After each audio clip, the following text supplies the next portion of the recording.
जोङो गसाइगाव जिल्ला BPF राजखान्थि हान्जानि आफादगिरि जानानै आङो गिबियाव जोंनि जन्डुवार समस्तिनि MCLA मानगोनां उइलियाम नार्जारिखौ आं जिल्ला कमिटि BPFनि जानानै आङो साबायखर आरो हामबायनो बिथांखौ। मानोना बिथांनि नाजानायाव दिनै जोंनि बे बनगाव गामियाव जोनोम मोननाय सासे बर'नि पालवान होनना बुंब्लाबो जों सरासनस्रायै बुंब्लाबो रायजो राजाफ्रा बुजियो आरो आसामनिनो सासे जौसिन मानसि गान्दा खुंगुर बे सान्थनाथ बसुमतारिनि जे फबनाय जायगा माखरसालि बेखौ मोजाङै फोसाबस्रां गोबाव दिननि उनावहाय दिनै बे माखरसालिखौ बे ओनसोलनि बा सारा आसाम बा भारतनि गुबुन जायगानि मानसिफ्रा जिहेतु जोंना रायमना नेशनेल पार्कबो बे जाबाय बेवहाय देश बिदेशनि मानसिफ्रा फैनानै बनगावआव दानि रायमना नेशनेल पार्कनि सिङाव बनगाव गामियाव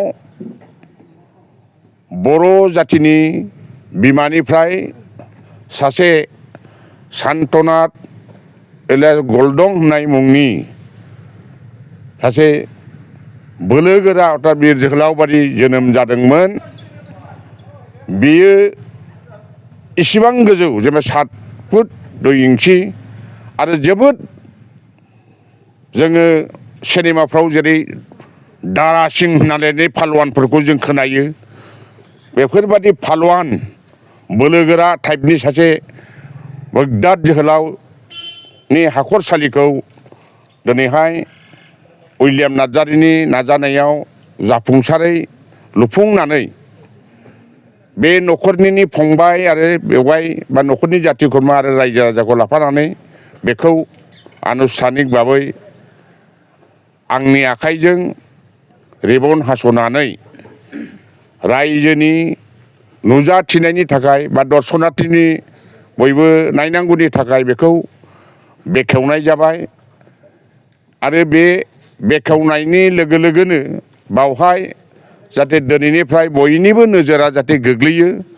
बेखौ आंनि बिथिंनिफ्राय आङो आरज गाबनाय थाबाय आरो भबिसतआव दिनै जोंनि BPF हान्जाया जोंनि MCLA उइलियाम नार्जारि बुंनाय बादि बिनि जोनोम सान जेनेबा 10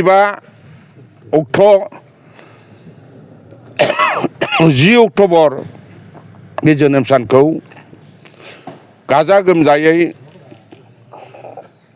फैगोन बोसोराव जाहाथे बिनि जिउ जारिमिना आरो गोसारो बिनि उद्देश्य बेखौ जोंनि BPF हान्जानिफ्रायनो रासुवा भाबै बेखौ खुंनाय जागोन। बेखिनिखौ दिनै बुंथिनाय जाबाय न'खरनि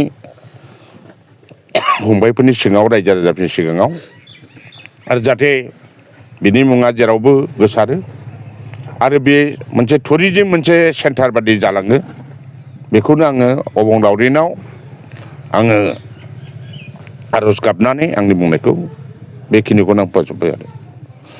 मानोना आंबो दिनै बेफोरबायदि जे आंनि बिदा सान्थनाथ बसुमतारिनि जे खबरस्थान बानायनायाव जे सारमोनहा जे नांगौ बादि सानखांनानै आरो लुबैनाय बादि मावफुंनानै होलांदों आं जोबोद मोजां मोनदों। रोजा रोजा साबायखर सारनिसिम आरो जोंहा फैबाय थानाय समावबो बेफोरबादि जोङो सोलिलांबाय थागोन आरो लोगोसे जोंहा लाइफ टाइम बोसोरे जोङो दिनै बे स्टार्ट खालामबाय हिसाबै जोंनि गेदेरनि जे बे प्रग्राम थैनाय सानखौ जोङो फालिलांबाय थागोन बेखौ जोङो रायजो राजा आरो जाथि खुरमा गावमायै जोङो लोगो नांनानै जोङो मावलांबाय थासिगोन। सोर बानायनानै होखो? दा बेखौ जोंना सार जोंनिनो दानि रलिं जोंनिनो बिटिसिनि MCLA सार उइलियाम बिथाङानो बानायना होफैदों। खुब मोजां, बिनि थाखाय रोजा रोजा साबायखर सारनिसिम। आरो दा आं मा बुंबावनो, बेथ' गोजौ गिदिर फिगारै गासिबो साइज गिदिरजोबमोन। ओरैबायदि सक्तिशालि बोलो गोरा आरो गेलेनाय बारनाय जानाय लोंनाय खामानि मावनाय दांनायाव आखा फाखा आरो मावनो मोजां मोनोमोन। रंजानाय बाजानाय बैसागु बिदिनो फोरबो बेफोरखौबो मोजाङै मावलाङोमोन। आरो न'खरनि साफ्रोमबो जोङो जाथि खुरमा बा दादा भाइखौ अनसोगारोमोन। बे आरो जों खोनानो मोनो बे नंगौ सैथोआनो, माने बियो बेफोरबायदि जेन'बा माइ बाननाय मानाय बेखौ हारसिङैनो जेनेबा 2 मन 3 मन खरि बानोमोन आरोखि। बेनिफ्राय बिदिनो मथा मथि बिदिनो न'आवनि बन लायनाय मानाय जि खाथि खाला जोंनाव बिफां लाइफांफोरखौ थिखोनो हायोमोन आरोखि। औ हारसिङैनो एखेबारे गैयाबाबो बिदिनो 3-4 मनसिमखौहाय आङो नुदों बाननायखौहाय, बे आरो।